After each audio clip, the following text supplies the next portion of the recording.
Today will be a day to remember for the rest of your life.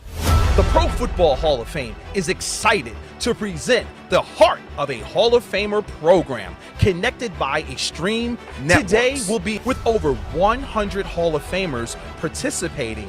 We have reached 47 states and countries all over the world, sharing the message that football is more than a game and can teach Americans important life values like commitment, integrity, courage, respect, and honesty. But you have to make right decisions even when nobody's watching you. Well, respect is not just given out. It's not handed out like a brochure. It's earned. Today, you are presented with an opportunity to meet and learn from one of the greatest football players of all time.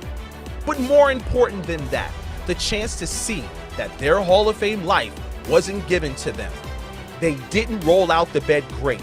They put the work in, on the field, in the weight room, in the classroom, in their communities. They made themselves a Hall of Famer on and off the field. Your feet can't take you where your mind's never been. Because you can make it, but it's just gonna take a little hard work and some effort and a drive and determination.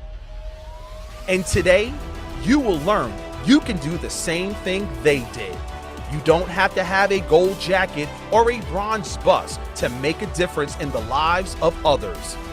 It's your decision whether you want to be a successful student, son, daughter, brother, or sister. If attitudes are contagious, is your attitude worth catching? It's integrity as well, because when you decide to pursue something and you don't quit, that says a lot about you. Commitment to excellence. We can all aspire to be the best. Welcome to a once-in-a-lifetime program, the heart of a Hall of Famer program, connected by Extreme Networks. And I had amazing teammates. I was so fortunate to play with so many great Jaguars, like Fred Taylor, who made me look good all the time, and Jimmy Smith, who not too many people could cover. And I hope one day both of them will have a chance to be in Canton.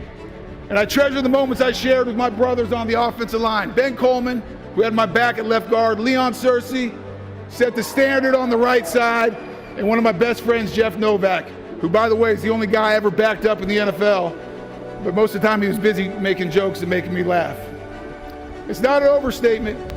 To all my Jaguar teammates, coaches, and staff, you were all instrumental in my path to Canton. Guys like Dan Edwards, Mike Perkins, Jerry Palmieri, Mike Ryan, Drew Hampton, Tucker Petrie, and so many more. You were all essential to my personal success and emblematic of why our teams in Jacksonville reflected the very best values of our game. Your background, ethnicity, and beliefs and talents may differ, but when you report to work in the locker room, you're one.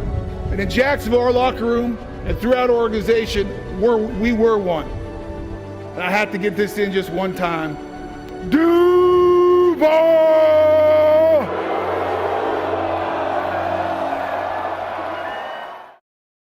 All right, and with that, I'd like to welcome everybody to Baldwin Middle Senior High School in Baldwin, Florida for the latest installment of the Pro Football Hall of Fame's Heart of a Hall of Famer series connected by Extreme Networks with Jacksonville's own Mr. Tony Boselli here. My name is Jake Ray. I'm the Youth and Education Manager at the Pro Football Hall of Fame in Canton, Ohio, and I'll be moderating the session today. And as always, before we start, I'd like to talk a little bit about what we believe in at the Pro Football Hall of Fame. It's our mission to honor the hero, honor the greatest of the game, to preserve its history, to promote its values, and to celebrate excellence together. And those values we promote are those of commitment, integrity, courage, respect, and honesty, all of which made this guy sitting right here beside me a Hall of Famer on the field, but it made him a great person, a great member of his community off the field as well. So all these values we talk about today, you hear pop up, not only make you a great athlete, but it can make you a great person off the field as well. And I'm excited to hear how these values impacted Mr. Boselli's life, both on and off the football field. Before we get started, a few thank yous I'd like to pass out. First and foremost, I'd like to thank our great partners at Extreme Networks for everything they do for us at the Pro Football Hall of Fame. Without their support, this program would not be possible. They do a lot of great things for schools, including this one right here in Baldwin, Florida, and in Duval County.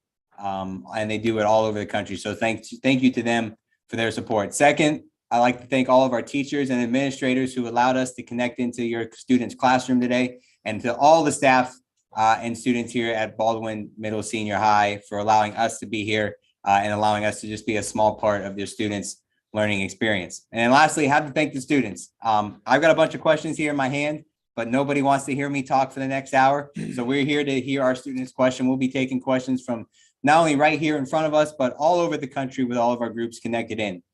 So when it comes time for questions, I'm gonna go ahead and call your school name out, have your students step up to the microphone, state their name, the grade that they're in, and then go ahead and ask their question. Make sure your mic's unmuted so we can hear you, because that's very, very important. And then we'll move on, and we'll wrap it up here in a little bit, about an hour. So today I am happy and grateful to be joined up here, sitting beside me, with none other than Hall of Famer, Mr. Tony Boselli. Let's give him a round of applause for being here today. So first and foremost, thank you for coming. You know, you're a busy man. You know, football career is over, but you picked up some business ventures afterwards, coming in here this morning, coming back home. So first, thank you for being here. And then secondly, the perks of getting to host the program is I get to ask the first question. So we mentioned those 5 values: commitment, integrity, courage, respect, and honesty. Of those 5, does one stand out to you in your career that helped you become the person you are today? Well, first, thanks for having me. It's good to be here, and especially here in Baldwin, the district champ football team. So congratulations, guys. It's pretty cool. I know you guys, I was talking to your coach, beat Baker County during the regular season. Sounds like you owe them a little bit of revenge for what happened in the playoffs. So always next year. You know, I think it's hard to pick one of those. I think the two that there's two that stick out more. They're all great, but commitment and respect. You know, as I think about, if you want to be successful in anything, and, you know, everyone talks about setting goals, and goals are great. You know, you have to have an idea of where you want to go. But if you're not committed to do what it takes, because I think, and I learned this in high school when I was your guys' age, a lot of people talk about what they want to do and they want to be great. You know, very few people, if you say, you know, do you have goals in life? They have some goal of, you know, not succeeding or some low goal. But then if you ask them, what is it going to take to get there? And are you willing to do what it takes? That's where the rubber kind of meets the road. And that's where you find out real quick, how committed are you to being your best? How committed are you to maximizing the gifts that God's given you? You know, where do you stand on that? I mean, I remember being in high school, my goal was simply just to play on varsity. And as a sophomore in high school, I didn't make it. And not until the very end of the season, where they kind of pulled up everyone from the sophomore team just to sit on the sidelines and watch. And I made a decision that offseason. I said, you know what? I want to start. It wasn't even about going to college or playing the NFL. Those are dreams, not really goals. My goal was to start on varsity. And I remember I had a decision to make. Am I going to do what everyone else is going to do?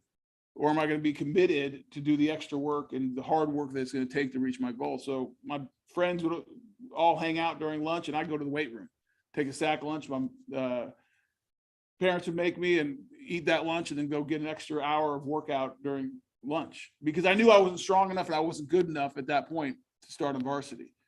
And that's just one example of how committed and being committed to the process helped me have success. And it still does to this day.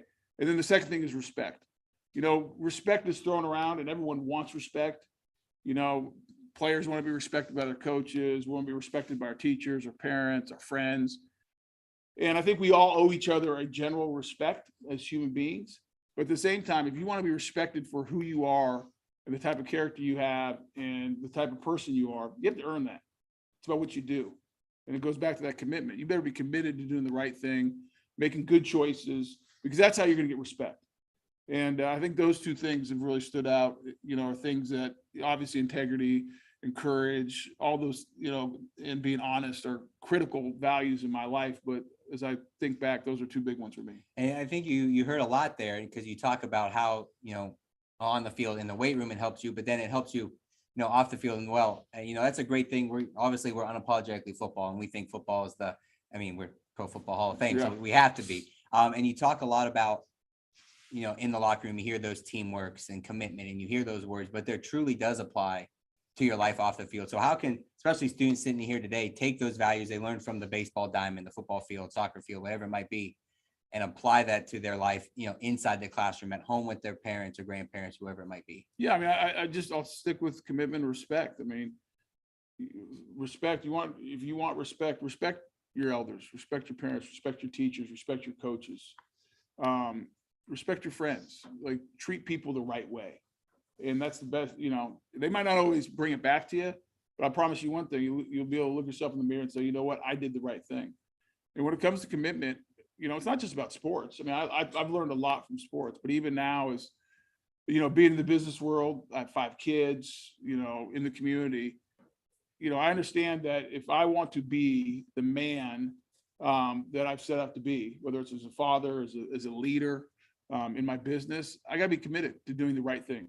And I think as, your guys' age and as you sit here in high school, I mean, you guys know choices you have. You know what's out there. You know what everyone else, there's an easy road, there's a hard road, there's the path that most people are taking, and then the path that will get you where you want to go.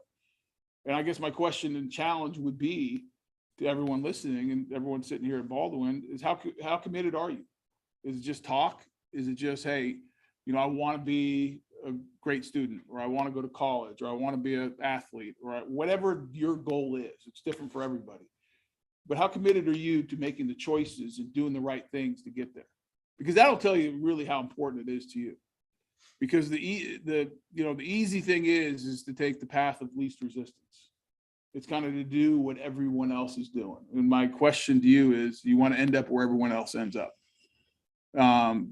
And if you don't, well, then be committed. Get a plan and commit every day to making the right choices, doing the right thing. It could be just something little, just how you talk to your teacher or your parents or each other. But be committed to it. And I'm telling you, that's something that not a lot of people do today, of doing the right thing over and over and over again. And it might not feel like you're making any progress, but when you do it and you're consistent, you're going to see results. I mean, it's no different than, if you're an athlete or just, trying to get in shape. You go to the weight room the first day. It's not like you walk out of there and you got a 6-pack, and at least I don't. I still don't. But, it's not like you see the results day one. But if you do it every day over a period of time, all of a sudden you look in the mirror one day, you're like, hey, I can see a difference. I feel better. I feel more athletic. And so just be committed. Be committed to the process. Be committed to doing the right thing. You talked a lot earlier about respect. And, obviously we hear that so much in our homes and the classrooms, in the locker room. But I always like to talk about, on the football field at the NFL level, because there is such a huge amount of respect, on the defensive line, offensive line. But now you have the unique perspective of being a member of the Pro Football Hall of Fame and being in a room with 100 other Hall of Famers, guys you looked up to playing. What is that? Has your view changed at all? And what's that level of respect between those Hall of Famers like when you get to sit down? Growing up, your guy was Anthony Munoz. So when he knocks on your door and when you get to sit down at the table with him as a fellow Hall of Famer, what's that level of respect like? Yeah, I mean, being in the Hall of Fame was a huge honor, and it's an amazing experience. I was a huge football fan growing up when I was your guys' age, even younger. And I mean, I loved it. And I watched the guys who were in the Hall, a lot of guys who became Hall of Famers. And I remember getting the knock from Anthony Munoz, and then several moments after, they're sitting in the bus room, 2 nights before the induction with all the Hall of Famers that were there. And the respect was overwhelming that I had for them, because you sit there and you look at, these are the greatest players to ever play the game. And then they say, hey, you're part of it. And I felt like, okay, that's pretty cool, but it's also humbling, because I respect the game. I respect them and what they did. And then the interesting thing for me was, it made me step back as how much I respect every guy who ever played the game and that I played with. And that goes not just from the NFL, but in college and high school, the teammates I had, the coaches I had, because I didn't get there by myself. I mean, that's the big misnomer and all, I think, in our world right now, that anyone who thinks they get anywhere by themselves is mistaken. Not that you don't have to have self-drive and get after it and that kind of internal drive. The reality, if you look at it, it's the people in your life that help you get to where you go. And so just the respect I have for the game and those guys that sit in that room, and you guys are probably too young, but some of the people in the back will remember, Mean Joe Green. And I remember as a kid watching the I think it was the Coke commercial. And I watched him as a kid, and he was the greatest ever. And we were sitting in this room, a couple nights before, and it was just Hall of Famers, and Mean Joe Green started talking. And I literally took a step back because I'm like, these guys, the respect for the guys who came before me. And I hope I think that's lost sometimes in young people. Respect the people who've gone before you. Respect, your parents, your coaches, because they have something good to tell you. And that's the one thing. As I was sitting in that room, I said, I want to soak in as much as these older guys who I watched play, and now that I'm in the Hall of Fame with them, but I still have a lot to learn, and just have the utmost respect for them in the game and what they did. One last question here before we dive into some from our students. What was that enshrinement process like for you? Not only getting the knock, but then going through the process and then eventually culminating with that trip to Canton, taking part in all the different events leading up to the enshrinement ceremony, getting to unveil the bust, give the speech that we saw a quick snippet from here. Yeah. What was that moment like? And is there a sense of relief after that speech is done, the music plays, and you walk backstage like, all right, we made it through? Yeah, I think the best way to describe from the moment the knock on the door came and they said I was in the Hall of Fame to giving that speech, and even afterwards, the ring ceremony here in Jacksonville, just how I've been greeted by the fans, the Jaguar fans, it's overwhelming. It is literally overwhelming because I just said this a second ago, but I love the game of football. That's what I wanted to do growing up. I didn't know if I probably, if you'd asked me, to be honest, when I was, growing up in high school, do you think you'll play in the NFL? I would have said, I hope so, but I really doubt it. None of my family had ever played college athletics, it was just the fact that now being a part of, which I think is the greatest game ever created, and part of the group that are honored as the greatest who played that game, it was mind-boggling. It was one of those things you're like, I had to pinch myself several times. I'm like, is this a dream? Am I sleeping? Or like, are you sure you got this right? And it was just, and I think part of that being overwhelmed was my family. My kids were too young when I got played and I got hurt, so they didn't see it. They don't remember seeing me play, at least. And so to experience that with family was truly awesome.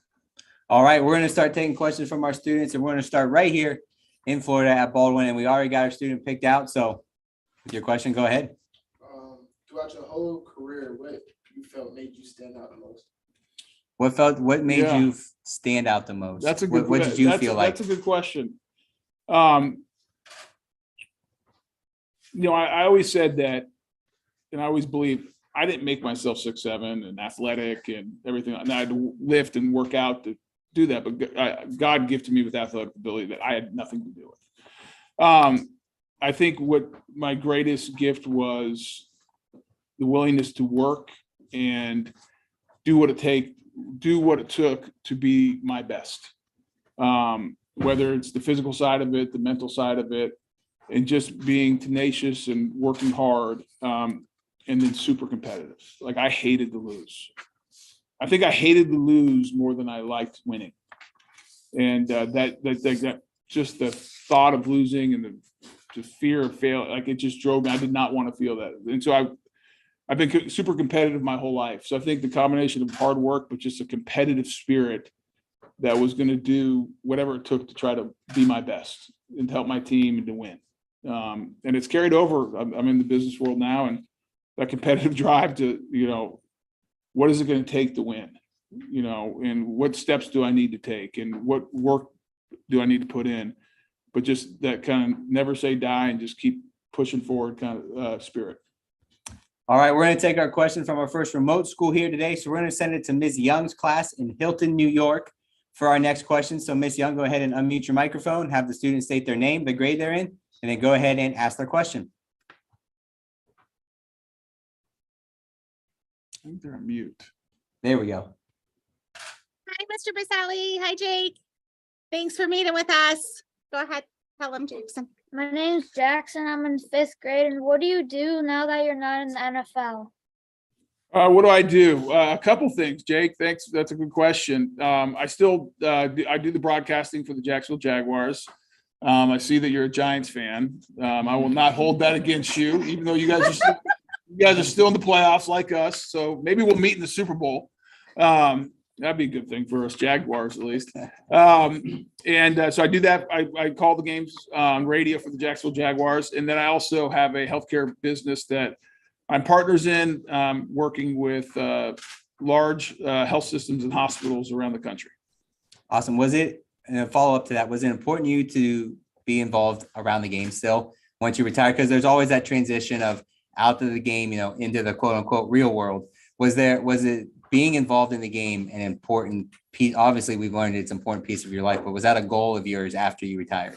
Yeah, I don't know if it was a stated goal, but I guess it was. I wanted to do something that could stay close. At the time when I retired, I had really young kids, so I wasn't quite, I considered coaching, but I said, maybe that's not the best thing for my family right now. So doing some of the TV stuff and radio stuff. And then I coached high school football for 5 years when my kids were in high school.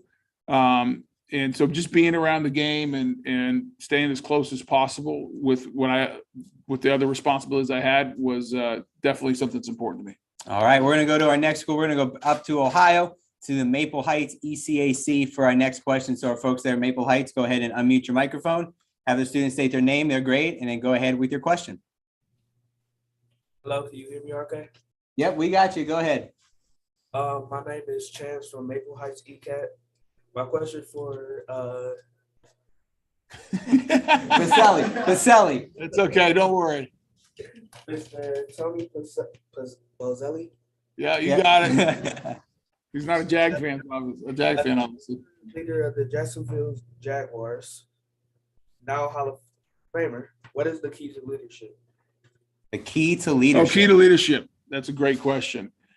Boy, there's about 1 million books out there about this, 7 steps or 21 steps or however many steps to being a leader. I think a couple things. One is being authentic. Like, don't try to be someone you're not. Unfortunately, I've been around too many people and sometimes coaches that try to be someone they're not. And so be authentic. I think be a servant. Being a leader doesn't mean you're just going to go tell people what to do. Being a leader means you actually lead people towards a stated goal. And a lot of times that the best leaders are the ones who are serving the greater good and serving the greater good, the group, and modeling of how to get there. And so I think being authentic, be a servant, and then there's no substitution for just modeling behavior, whether hard work, honesty, integrity. I mean, just if you model those characteristics, then people are going to want to follow you. And so often you get this long list, do A, B, C, D, and you'll be a leader. To me, it's being authentic, being a servant, and model the behavior that you want everyone else to show. We mentioned at the beginning, you would hear those Hall of Fame values pop up, and you heard 2 there. So everybody learned what our Hall of Fame values are, but, at the Pro Football Hall of Fame, at our core, we're a museum. We're there to preserve the history, honor the greatest of the game. So what we like to do our best at every time we're out on the road is we want to incorporate the Pro Football Hall of Fame museum into all of the stuff that we do, because at our core, that's what we are. We're a museum. So we are very fortunate to have a great coworker of mine back at the Pro Football Hall of Fame, John Kendall, in front of some very cool artifacts that you probably will notice once John pops up here on the big screen. So John, whenever you're ready, go ahead and take it away. Well, thanks, Jake. Tony, always great to see you. Thank you so much for all you have done for the game, all you continue to do for the Pro Football Hall of Fame. And like Jake mentioned, here at the Pro Football Hall of Fame, we honor the greatest of the game. We preserve its history, we promote its values, and we celebrate excellence together. And that's really important when you talk about our mission, because a lot of people just see us as a Hall of Fame or as just a museum, but at our core, we are both. We enshrine the greatest that ever played the game, 362, a very small percentage of the thousands of individuals who have played the sport at any level. And then, when we talk about preserving the history, and we have archive collections, close to 40 million pages of documents, 6 million photographic images, 30,000 artifacts. related not just to the history of the game, but every player, coach, and contributor who built the game to what it is today. And it's not just to hold in our archive and preserve. That's part of it. But the other part of it really is to, as a research library or facility, that people can come in and learn about not just the game, but those individuals that made this game so great and the passions that they had both on and off the field. So here I am standing in front of your class of 2022 locker, and these are all artifacts that you're very familiar with. We appreciate you finding these, sorting them out. I know you were going through a remodel of your home, so we appreciate you digging through and finding these and donating to the Pro Football Hall of Fame so we could better share your story, chronicling it from your days at USC to, being a #1 draft pick of the Jacksonville Jaguars, your trophy, your Ed Block Courage Award from the 2000 season, which honors the commitment and principles of sportsmanship and courage, something that you embody. And so we really appreciate that. And my question to you, Tony, is, I believe strongly, and you and I have had these conversations in the past about mentors in your life and finding those mentors with the values that you're passionate about and who you want to emulate. Who were some of the people in your life as you went through your college career and then going into the pros that were your mentors? No, it's a good question. And by the way, I've moved in now. I got some more stuff for you I found during the move. So I'll send it. Yeah, I think mentors are critical. And I think because I played the game of football and I played sports since I can remember, outside, the two I had two real strong male influences in my family, my dad and my uncle, who's more like a grandfather to me. And they were critical in molding me, and kind of the values and how, what kind of character I had. But after that, it was coaches. Coaches were always really big in my life. And I think one of the biggest was my high school coach, Sam Pagano. He was at the Hall of Fame. It was amazing having him there. But I started being around him when I was 9 years old. I went to his football camps. And when I said my goal was to play varsity football, it was to play for him. I mean, he was a big time, a legendary coach in Colorado where I grew up. And he was really instrumental. Teaching me how to play the game the right way, teaching me about hard work and toughness and perseverance and just so many things. And he was really big. And then I had two offensive line coaches that I'll be forever grateful for at USC. John Matsko, who's currently the Washington Commanders offensive line coach. He coached me my first 2 years, and then my last 2 years, a guy named Mike Berry. Both were instrumental for different reasons. John Matsko taught me how to play the position in high school. It sounds like our offense was a little bit like your guys' offense. We ran the ball about 99% of the time and threw it the other 1%. And so I'd never pass blocked. I didn't even know what I was doing. And he taught me how to play the game, but he also taught me what it meant to play offensive line and how those kind of skills transferred off the field. And it really helped me throughout my college and still does to this day. And then Mike Berry was a guy who really became like a father figure and really helped me take my game to the next level. Was just instrumental person in my life. And so I've had great people along the way. I still do. I mean, I'm in the business world. I have a mentor now, a gentleman named Eric Murphy.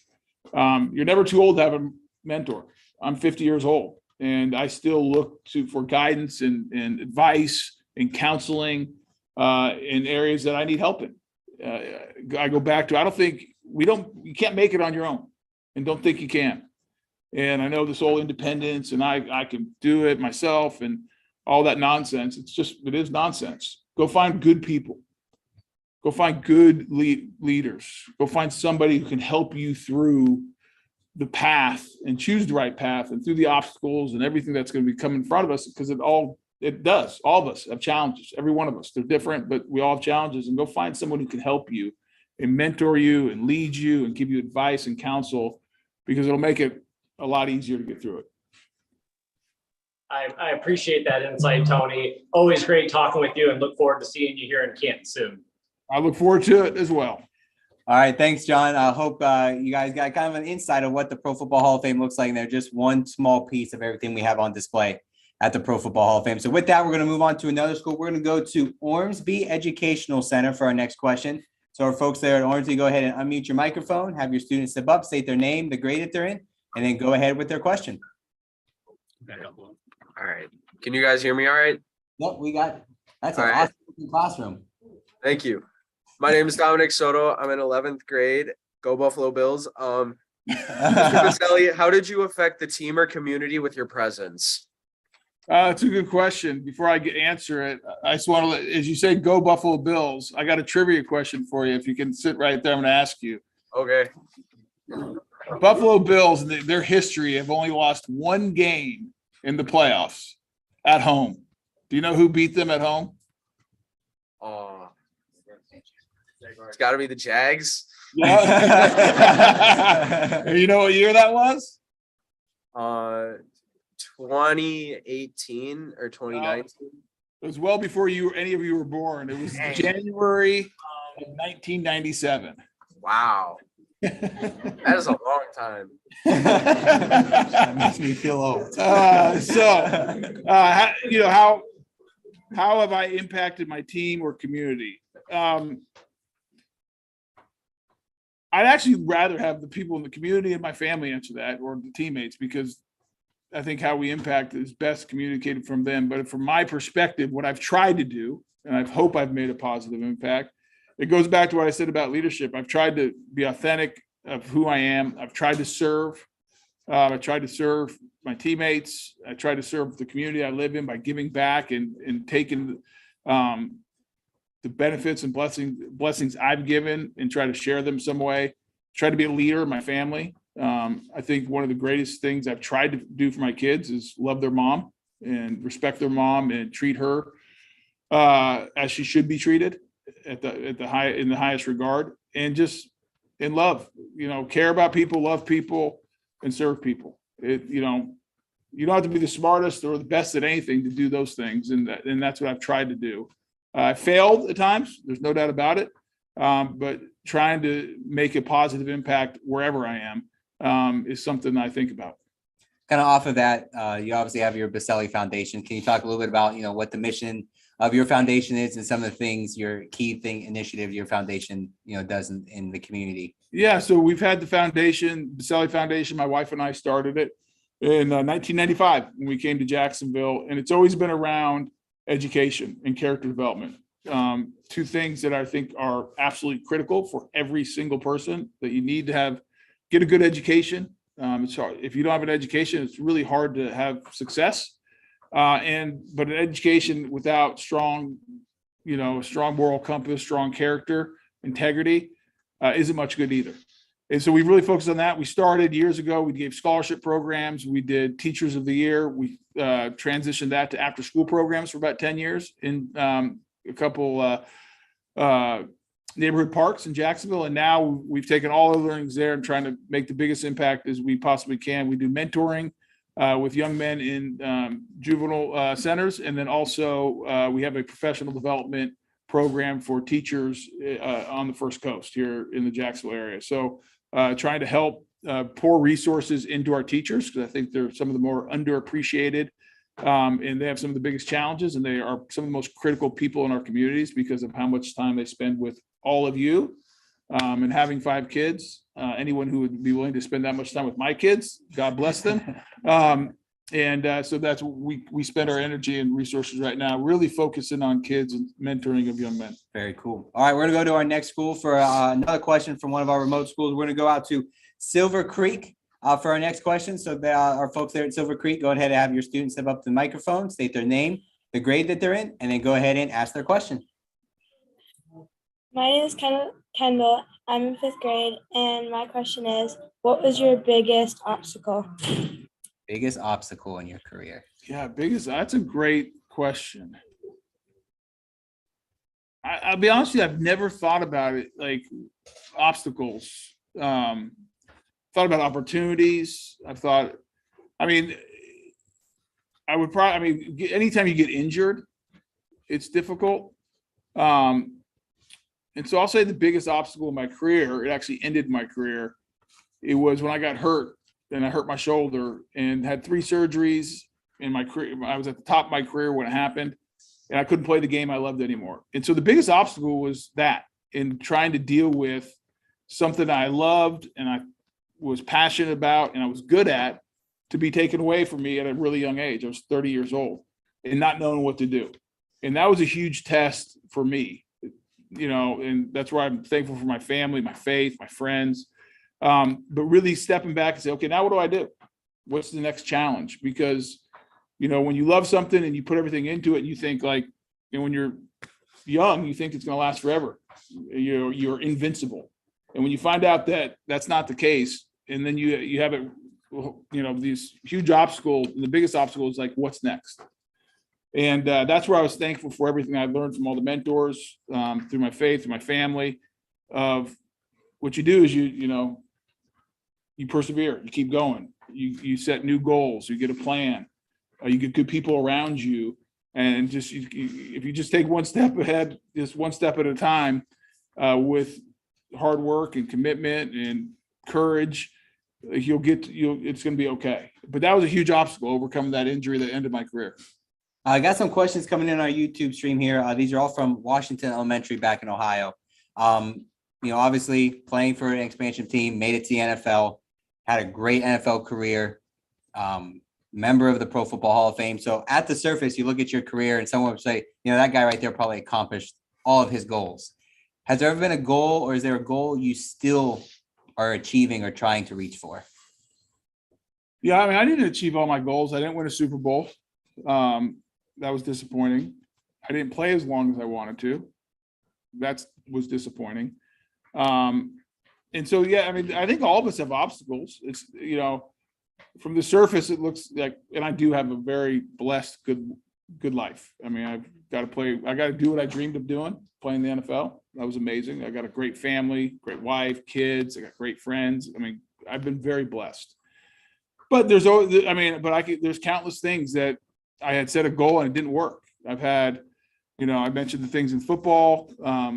You know, I've had businesses that didn't work the way I thought it was going to work. And one thing that the one thing I'm thankful for is that I've been able to have the perspective that every one of those situations that felt like a failure and were a failure at the time, I've learned something from. And I think that's what life's about. It's not a straight line. Not everything's going to go your way. Life's unfair at times. You set goals and something happens. You get hurt, change the circumstances, who knows? And I think as long as you'll take a step back, it's okay to be disappointed. It's actually okay to be sad, upset, and everything else. But what do you do next? And if you learn from those obstacles and learn from those moments, I think you got a chance. Now, you talk about reaching those goals. You're obviously one of your first one there was making it to the NFL. You know, you get drafted, you come from California to Florida, so the weather didn't change that much. That was probably nice. My wife will say thank you to that. But you get there, you get to Jacksonville. What was your welcome to the NFL moment? What was that one moment that stands out, whether it was, you know, putting the helmet on the first time, putting the shoulder pads on, or in a game lining up for maybe a fellow Hall of Famer? Yeah. What was that first, like, all right, I'm here, I've made it? Yeah, so I think it was, I banged my knee up in training camp, so I had a little scope, and I was going to miss the first couple games my rookie year. So, and my first start was against Green Bay Packers on Sunday Night Football. And I was blocking a guy named Sean Jones, who had 106 sacks going into that game, and I had never stepped on an NFL field. There was no preseason, there was nothing. And it was on national television. I remember I walked on the field the first time, and I said, okay, we're going to find out real quick whether you can do this or not. And we're going to find out in front of the whole world. And I think after that first snap, I was like, all right, I'm going to be good. I'll be fine. When I say I'm going to be good, I didn't say, I mean, I'm going to be okay is what I meant to say.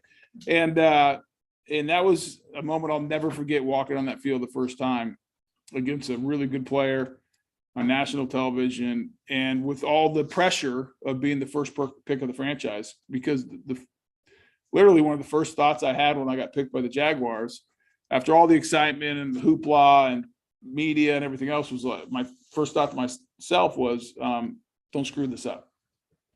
Like, don't be don't be a bust. Don't let the Jaguars down. Don't let the people in Jacksonville down. And so it was a good moment for me walking on that field for the first time and knowing that I'll be able to compete at this level and do my job.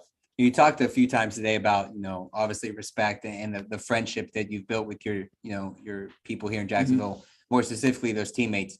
How did creating those friendships, building that bond, that brotherhood in the locker room, strengthen your team as a whole? Obviously very close with your quarterback, Mark Brunell, your presenter in Canton during Enshrinement Week. How that relationship specifically, but all of the ones you've built with teammates throughout the years? Yeah, I mean, whether it's a guy like Mark Brunell, who's, best friend of the world, or just a guy that was on the team for 1 year that you develop a relationship with, you're out there, competing. The locker room was my favorite place.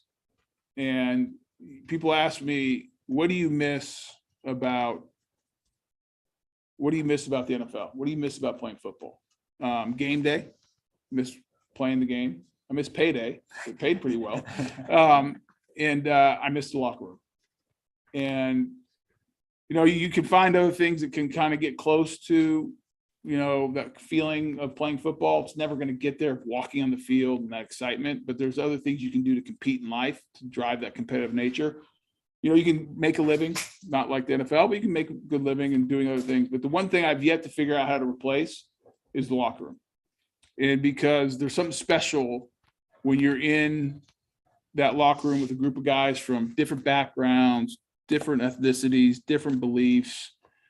I mean, and then you're all in there together. And there's something about, like, no one cares. No one cares where you came from. No one cares about anything, but that you're your teammate, you're in this together and you're fighting for the same cause. And those are some of the most fun moments I've had, being in the locker room, even down to a microsite, being in the offensive line room with, a bunch of big fat guys, trying to block a bunch of athletic guys. I mean, it's like awesome. And then to be in the huddle. I mean, so that camaraderie that you develop.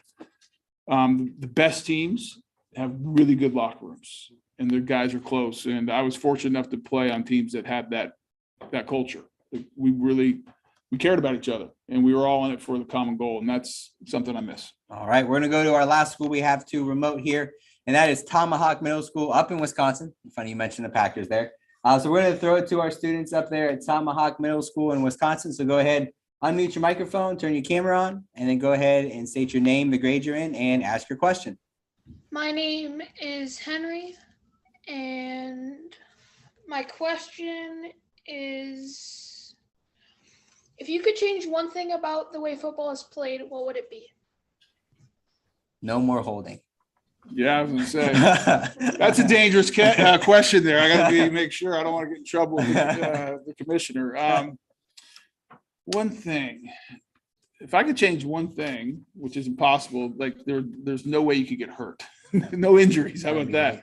That'd be great. And then I like the no holding penalties. I think if offensive linemen could hold every play, that'd be a better game too. I think I like the fact that the NFL and everyone's trying to make the game safer and safer. I applaud, and that's good. At the same time, football is a dangerous game, and there's an element of that it's tough, it's hard, it's physical. There's going to be injuries. There's going to be times it's going to take hard work. You're going to have to overcome tough situations, and I think it creates mental toughness. I don't want that to change, because I think it's good for us. And I think it's good for people. I think playing football has helped me learn how to fight and how to work through things and how to overcome and persevere. I got hurt. It stinks. I don't want anyone to get hurt. So if you could wave a magic wand to get rid of that, it'd be great. But I hope they continue to try to make the game as safe as possible. But the fact that it is hard, it's physical, it's tough, is why it's a great game. Because I think it's good for people to go through those situations. Because if you treat it the right way, it's going to make you better on the other side. Always a learning experience, right? Yep. So we've showed you one part of the Hall of Fame right now. Before we showed you kind of where Tony has his locker up in Canton, but now we're going to show you guys probably the most famous room at the Pro Football Hall of Fame, and that's our Hall of Fame gallery. And we've got Jerry Shockey, the Director of Youth and Education, in front of something that should look very, very familiar to Mr. Boselli here. So Jerry, whenever you're ready, go ahead and take it away. All right, thank you, Jake. And Jake, I have to apologize. You bought me earbuds for Christmas, and I didn't even use them today. You bought them specifically for this, and I forgot to use them. So my apologies for that. But Tony, thank you very much for being here today. You've obviously been a big supporter of our youth educational programs. Well, you're there at the skills camp during the summer that we hosted, and this now. So thank you very much. And students tuned in from across the country, including my good friend Anne-Marie there in Hilton, New York. You guys just have an awesome opportunity here today to pick the brain of one of the greatest ever, and be able to do that in any area, whether that's in sports or in music or whatever. It's an awesome opportunity. So we are excited to be able to present this to you today. But I want to give you just an idea here, for example. Okay, the bronze bust that we have here, to give you an idea of how big of an honor it is to be enshrined in the Pro Football Hall of Fame. Get this, since football has started, there have been about 300 million that have played the game on all different levels, from elementary youth leagues to high school, college, and NFL. Out of that, roughly about 4 million have played at the college level. On the professional level, on the NFL level, there have been about roughly close to 30,000 players, coaches, and administrators that have paid to play, coach, or officiate the game. And as you heard John say earlier, and Jake say as well, there are only 362 members of the Pro Football Hall of Fame. So that gives you an idea of the eliteness that's here today. And I want to take it a step further, because I feel like we should petition for a display for this, because I'm just thinking about this. USC offensive line. Let's talk about that for a second, okay? So Ron Yuri, Anthony Munoz, Bruce Matthews. I mean, these guys are guys that we know, and I know very personally, that these guys that we work a lot with, very close friends with especially with Anthony and Bruce. And so, just makes me think we should have like an exhibit for USC offensive linemen here. So I know Bruce in a heartbeat. I know he talks about it all the time, and that between USC and just being an offensive lineman. But, I want to touch on something here though, because knowing Anthony, knowing Bruce, knowing Ron as well, knowing especially what drives him, not only does the position itself lends itself to committing yourself to something bigger to you, because the offensive linemen typically, as you hear, do all the work and get none of the glory, so but knowing them, and especially their faith is a big part of who they are. And I know that's a big part of who you are. So can you talk with these students a little bit about just whether it's through the game of football, whether it's through through your professional career afterwards, or your faith as well? What does it mean to like commit to something bigger than you? And I think football is a beautiful example of that. So what does that mean to you? Yeah, I mean, that's a loaded question. It's a great question. It goes back to if it's just about yourself, then you're missing it. Being a part of something bigger than you brings meaning to life. Obviously, my faith is an important part of who I am and shapes me. But it's why I go back to I talked about the locker room.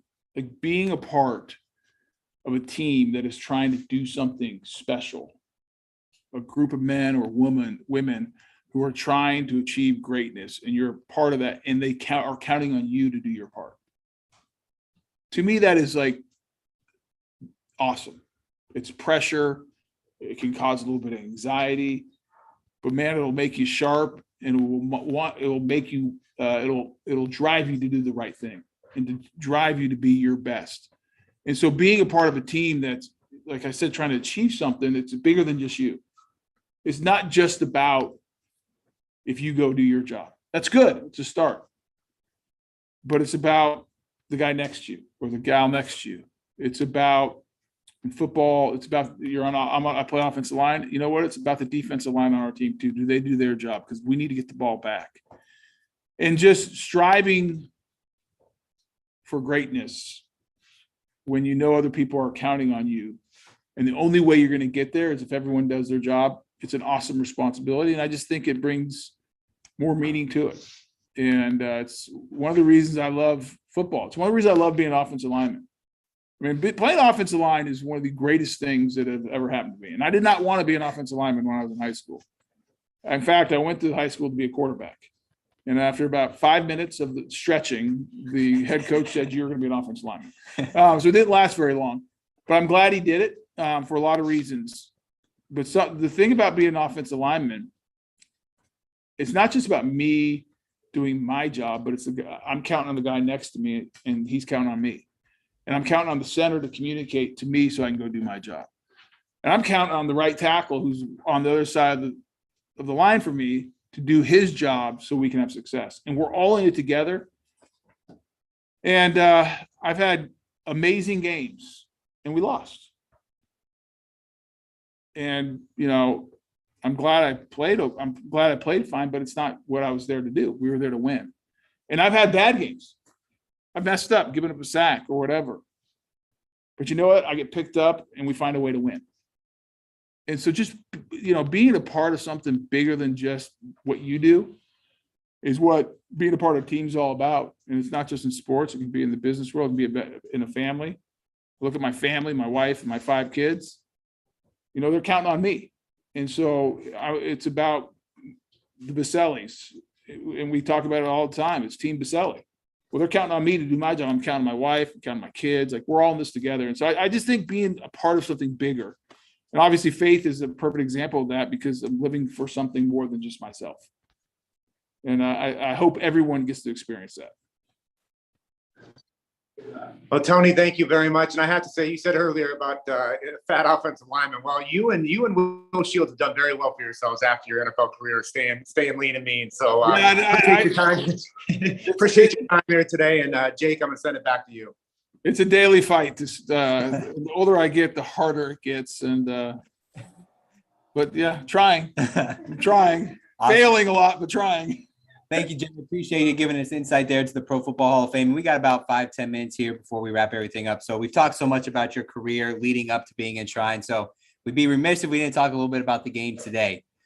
Looking at the sport of football, do you see another Tony Boselli left tackle out there? Is there a guy that you see that plays the game similar, or is just, playing the game at such a high level that it stands out to you? Or is there an offensive line unit doing the same thing? Yeah, I mean, the one guy that just stands out, it's not just about playing like me, but playing at the level of any great who's ever played that position, played offensive tackle, is Trent Williams from the San Francisco 49ers. He plays a little bit like we did back when I was playing in the 90s. He's physical, he's tough, great pass blocker. Amazing. He's, nasty in the run game. I mean, I think he's the best offensive lineman in football, best tackle for sure. And probably someone pretty close to him is Lane Johnson for the Eagles too. He's just so athletic, so great in space. And so those guys, they're the 2 best. Now, did you ever get to report as eligible and go in motion to start some blocks on the outside like they do with Trent there in San Francisco? Tom Coughlin was not as creative as Kyle Shanahan. I mean, because I think Tom missed a lot of opportunities, me going out for passes, pulling, all those things. But we didn't have that in the playbook, unfortunately. So obviously you want to talk a little bit about, the city we're in, the Jaguars making this playoff run, a huge comeback last week in their game against the Chargers, being in the area. What's the vibe like? I see it from the outside of Northeast Ohio, watching it on TV and hearing how loud the stadium, but, boots on the ground. What is this? I don't even know how to phrase it, but what is the city all about right now with this football team? Well, it's always been the Jags. I think that's Dewey coined that one for us. Listen, I love Jacksonville. I had no idea where this place was when I got drafted. This is our home. I mean, this is where the Boselli flag is planted, and I love the organization. Because that's a big part of my legacy. And we've not been very good for a while. And so we got the right coach finally. Doug Peterson is, if he's not coach of the year, I'm not sure why he wouldn't be. Got a quarterback. I mean, you got a young team. What I love about this team, it reminds me of the teams I played on. They like each other. They play for each other. They do it the right way. And it's just fun because I'm happy for our fans. I'm happy for these kids, the high school kids and their parents and everyone in the community, because it's just better when your team's winning. And the Jaguars are a lot of fun right now. Got a tough game this week against Kansas City. But I like our chances. And so it's just a lot of fun, and because yes, winning makes everything better. I always say winning's like a good gravy. Doesn't matter how good a meat it is. If you have good gravy on the top of it, it's still going to taste good. But they're doing it the right way too. They have the right leadership. They have the right type of guys, and so it's not just fun, but there's a sense of pride being a part of the organization, and I'm just happy for the whole community. Now you have a unique perspective. Played for one team your entire career in the Jags. In the actual during the actual regular season. Not a lot of people can say that. So not only you have that perspective, you're obviously a fan now. NFL legend, a Hall of Famer for the team. So is there a different viewpoint from you going into that stadium? Do you try and go in as Tony Boselli, Hall of Famer, or are you going in as Tony Boselli, Jacksonville resident, Jaguar fan? We're here for all the noise that the Jags are making right now. I walk into that stadium every time as a Jaguar. That's my team. So I go in as a Jaguar, and I love the organization. I think anyone who knows me, I love our community. This is a great place to live, great people.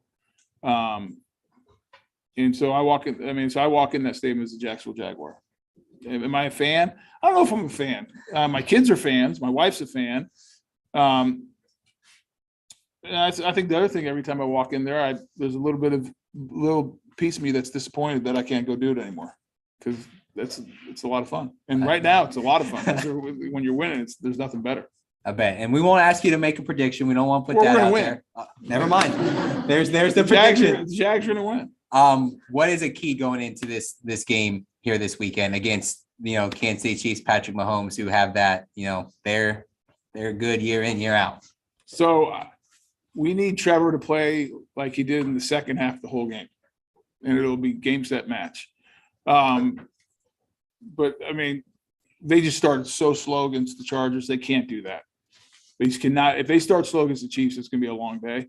They're just too good. But if they start and play the way they're capable of, and the way they did in that second half, if they can start from the beginning, it'll be a shootout, and it'll be decided in the fourth quarter. And I think if it gets to the fourth quarter, all the pressure will be on Kansas City, and the Jags will make a play to win it. Heard it right here first.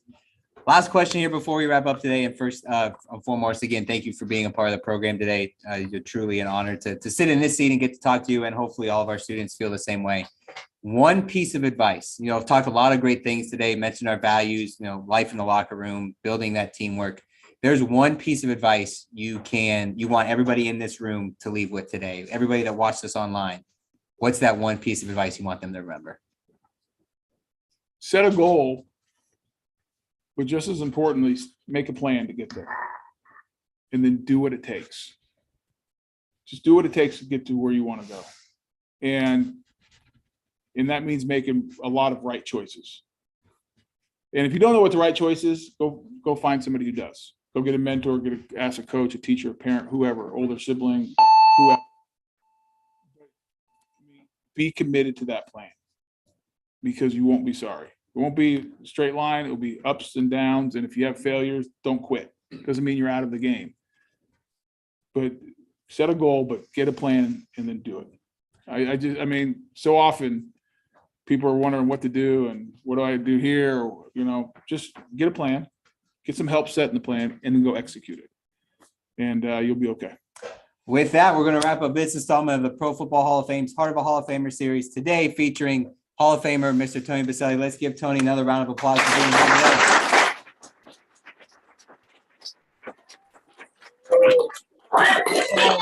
To all of our students here in Florida, as well as everybody who connected in remotely, thank you so